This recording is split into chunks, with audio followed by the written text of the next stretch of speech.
Hola amigos, bienvenidos a la emisión 4 de la tertulia digital de Lima la Única.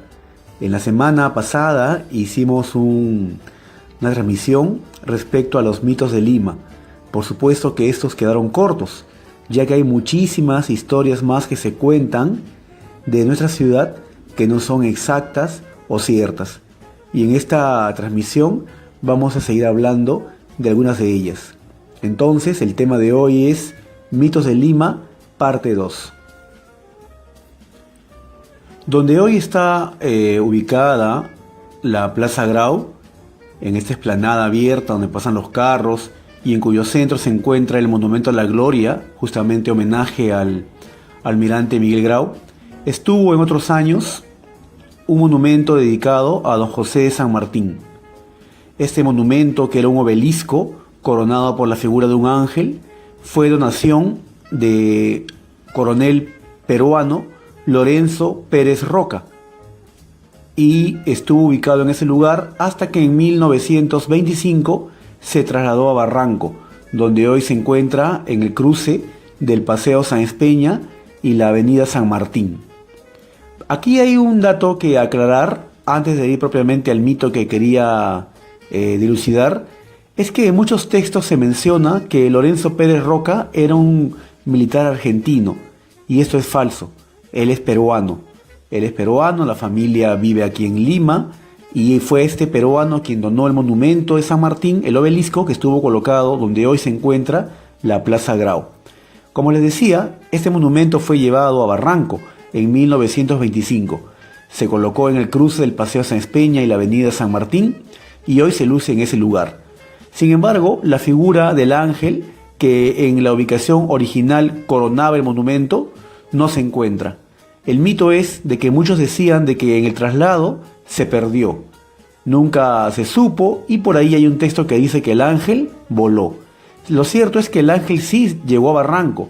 Estuvo colocado en una pequeña placita ubicada en la avenida Bolognesi, cruce con el Jirón Unión o la calle Unión. Y justamente por ese motivo esta placita se llamó la Plaza del Ángel. Estuvo colocado allí hasta 1940, año en que tras el terremoto sufrió daños y ahí sí fue retirado para siempre. Otra historia es la relacionada con el Parque de la Exposición. En 1869 se le encargó a Manuel Atanasio Fuentes la preparación de una exposición donde el Perú mostrara sus adelantos tecnológicos en agricultura, minería y ciencias. Para aquella ocasión, entre todos los pabellones que se construyeron, Pedro Ruiz Gallo construyó un reloj que era prácticamente un prodigio de la tecnología en aquella época. Tenía esferas que mostraban las fases de la luna, tenía pinturas que mostraban imágenes de la historia del Perú que cambiaban cada hora, o sea, eran 24 pinturas hechas por él mismo. Tenía también unos soldados que al mediodía y a las 6 de la tarde salían marchando adelante, presentaban armas mientras sonaba el himno nacional. Y en suma, pues eran esos aparatos que captaron la atención de todos los que asistieron al Parque de la Exposición o a la Exposición de Lima en 1872. Cuando se inauguró. Este reloj siguió siendo uno de los máximos atractivos del lugar hasta que llega el año 1881, aciago año de nuestra historia, porque nos habla de la ocupación chilena en la ciudad, y el reloj fue destruido. El mito cuenta de que el reloj fue desarmado y llevado a Chile, donde nunca pudieron volverlo a armar y hacerlo funcionar, porque el autor de esta obra, Pedro Ruiz Gallo, tuvo la iniciativa de retirar una pieza, menciona la historia, ¿no?, con la cual nunca se pudo hacer funcionar este aparato, y que está guardado en un almacén, en algún lugar en Santiago, esperando algún día arreglarlo. Esto también es un mito, como ya lo había publicado en mi blog oportunamente, inclusive incluyendo documentos. Lo cierto fue que el reloj de Pedro Ruiz Gallo, prodigio tecnológico del siglo XIX aquí en Lima, fue destruido, desmantelado completamente en su interior, y la estructura que no era pequeña, era un reloj realmente muy grande, llamativo, tenía una altura de casi 11 metros, la estructura, fue usado como vivienda por los oficiales del segundo de línea, regimiento chileno que se había acantonado en el Parque de la Exposición. El reloj fue, como repito, destruido y luego toda esa estructura de madera también fue destruida, no quedó nada de él, según aparece en documentos que se pueden revisar en el archivo histórico de la Municipalidad de Lima. Conclusión, el reloj de Pedro Ruiz Gallo no se encuentra guardado a la espera que un día funcione, sino fue destruido. Uno de los mitos más famosos de Lima y que podría haber entrado muy bien en una transmisión o tertulia sobre fantasmas de Lima es el que tiene que ver con la historia de la Casa Matusita, quizá la casa más conocida de fantasmas en Lima, como dijimos hace un instante. Efectivamente, la historia cuenta que en ese lugar, a fines del siglo XIX, hubo una gran matanza, unos japoneses, luego de beber unos brebajes, se alteraron y se mataron entre ellos. Esto a raíz que el lugar había quedado poseído por una antigua bruja de origen europeo llamada Pervanep Derbaspa, que practicaba brujería en la casa y que fue quemada por la Inquisición. Todo eso son historias realmente muy simpáticas que a la gente le gusta escuchar, pero no son ciertas. No hay ningún registro de una europea quemada, con este apellido me refiero, quemada por la Inquisición en el siglo XVIII, mucho menos de noticias, ya existían los periódicos, noticias de un asesinato sangriento ubicado en ese lugar. Lo cierto es que esa casa, la Casa Matusita, había sido construida a principios del siglo XX. Recordar que esa zona era pues antiguamente zona de huertas, límites ya de la ciudad, pues pasaba la muralla por ahí. El propietario de la casa, el señor Terry, recientemente dio una entrevista, después de silencio de años, contando la historia de la casa y que todo no era más que mitos, y quizá atribuyendo el origen de esta leyenda urbana al hecho de que la casa estaba ubicada frente a la embajada de Estados Unidos. Esto tendría cierta lógica si nos ubicamos una vez más en el pensamiento de la época, que son los años 60, es los años de la Guerra Fría. Los espías pues están a la orden del día, inclusive han inspirado muchas películas en Hollywood, ¿no? Los espías y todos sus trucos que hacían para enterarse de lo que hacía el enemigo. Y probablemente la embajada de Estados Unidos pues haya creado este mito para evitar que el segundo piso fuera ocupado. La propiedad fue alquilada en su momento por una ferretería llamada Casa Matusita, casualmente. Y el segundo piso lo usaban como depósito, ¿no? Depósito que compartían también con la familia Terry, que guardaba ahí sus cosas, muebles, muchos de ellos ubicados en la casa de la familia, que hoy pues está en otro distrito de la ciudad. El señor Terry en un video comenta alegremente que tal vez también muchos pensaban de que el sonido de cadenas arrastrándose en el segundo piso era debido al guardián, que muchas veces subía y al retirar las cadenas de los candados pues las llevaba en la mano, provocando ese sonido. Lo cierto es que la Casa Matusita es uno de los mitos limeños más difundidos, sobre todo de fantasmas. La familia ha aclarado que no hay nada allí, no ha pasado nada. La historia esta del productor, del conductor de un programa llamado Humberto Vilches Vera, que había entrado a pasar la noche y que realmente salió de la madrugada asustado, tampoco es cierta. Él mismo contó años después en un libro que en esa ocasión él no había entrado, había hecho todo para las cámaras solamente, ¿no? Había hecho la grabación entrando a la casa, pero luego se fue a su casa, por supuesto, ¿no? Y toda la historia que se creó fue por rating. Él mismo lo omitió en un libro autobiográfico que publicó muchos años después. La casa, como les decía, en la actualidad ya no es la misma. El primer piso está ocupado por una entidad bancaria y el segundo piso ha sido demolido hace un año más o menos, y se ha reconstruido la fachada, pero el interior, la estructura ya no es la misma. Es una estructura metálica, con techo me parece que es de calamina, y que es posible ver porque cuando pasa por Wilson las ventanas siguen abiertas, y ahora se puede apreciar pues, que realmente en ese lugar no queda nada de la originalidad de la casa construida a principios del siglo XX. Quizá otro mito, el más famoso de fantasmas en Lima, que vemos que no era cierto. pero que por ahí a mucha gente le sigue atrayendo y seguramente será tema y pasta para una tertulia digital sobre fantasmas de Lima, pero mucho más adelante.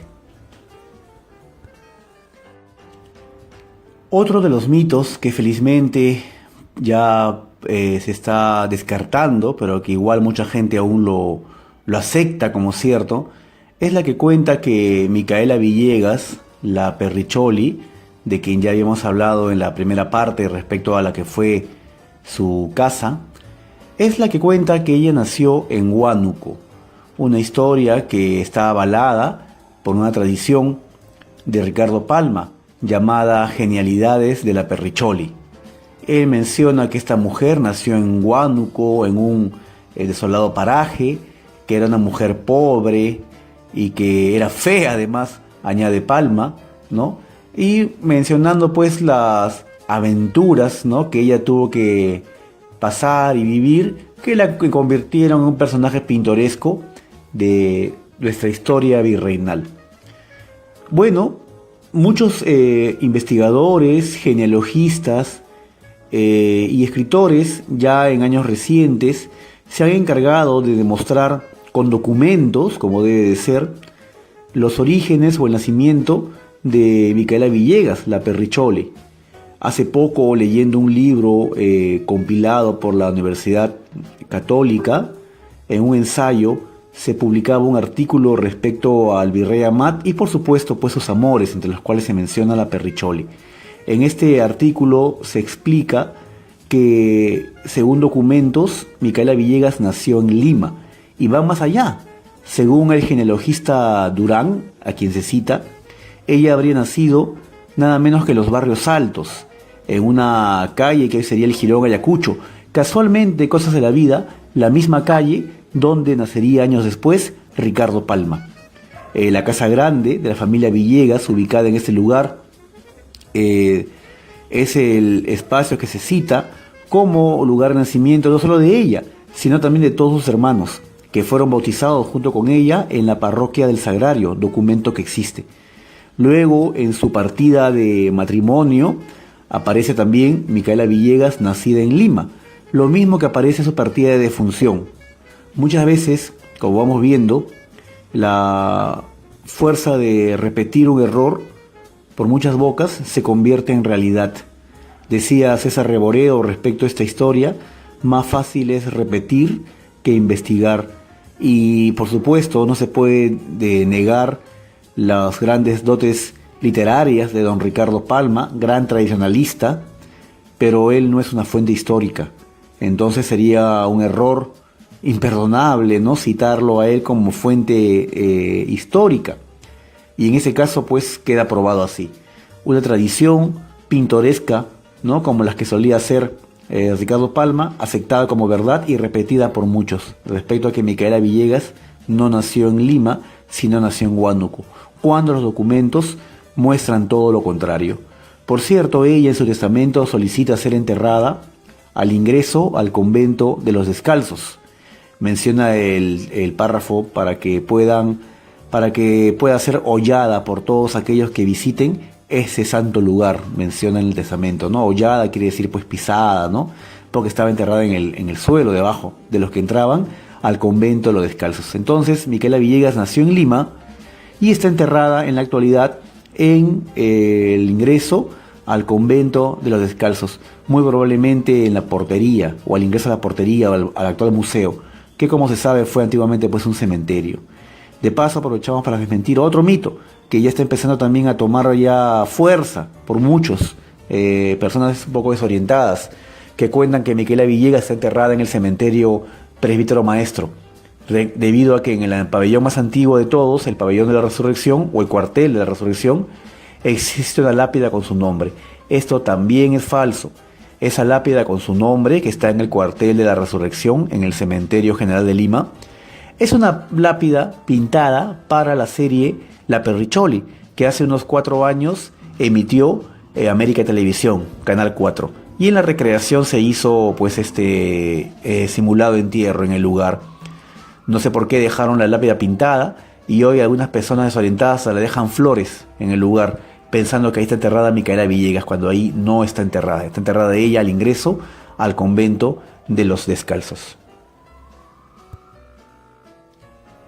En los barrios altos, subiendo por el Jirón Junín rumbo a la iglesia del Carmen, se encuentra en una esquina una piedra, ya muy famosa desde antaño, llamada la Peña Horadada.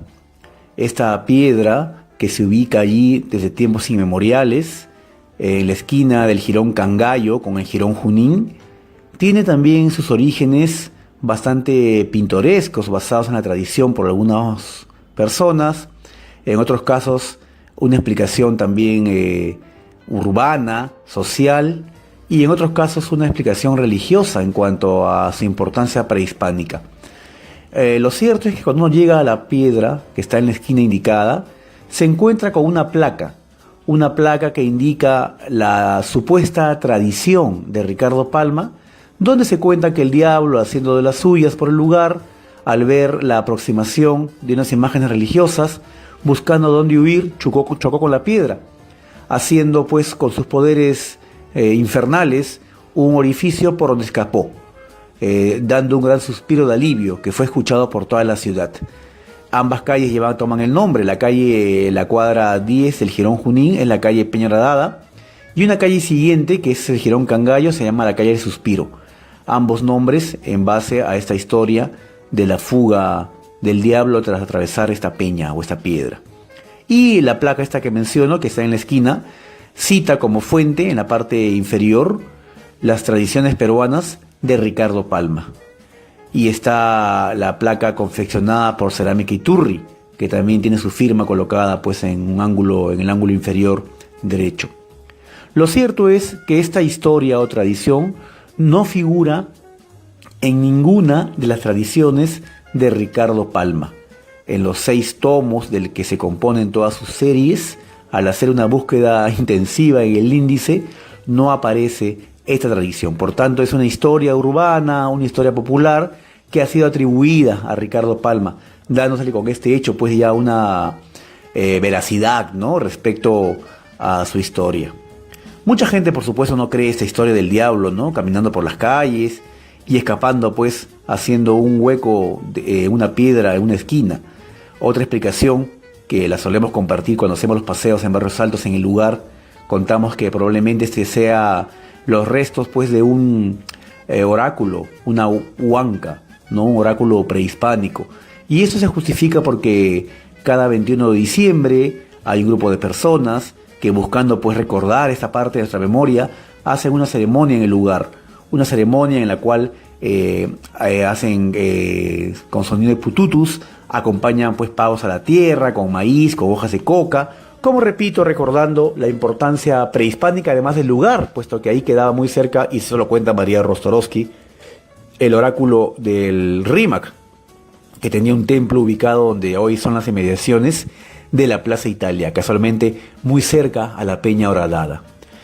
Sin embargo, hay una tercera historia que también es muy importante conocerla, que nos dice que la Peña Horadada no es más que un guardacantón, un elemento colocado en la esquina para proteger el canto de la casa ubicada en ese lugar de las carretas que, jaladas por caballos, por mulas, al doblar se pegaban demasiado, al no tener un indicador por dónde ir, se pegaban demasiado a la vereda, dañando el canto de las casas. Es por eso que en muchos lugares se tuvo la costumbre de colocar columnas, cañones enterrados en la esquina, o piedras como en este caso, y se llama guardacantón por ese motivo.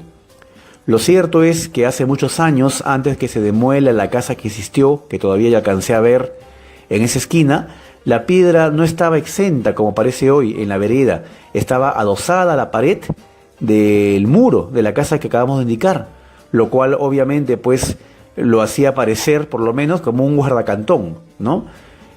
Como sea que fuere, este elemento, esta Peña Horadada, es un elemento de la tradición barroaltina, es un espacio con una importancia antropológica muy interesante. Cuando pasamos por allí, la piedra a veces el lugar no huele tan bien que digamos. Esto sin duda en una primera apreciación nos habla de una falta de higiene y educación de los vecinos, ¿no?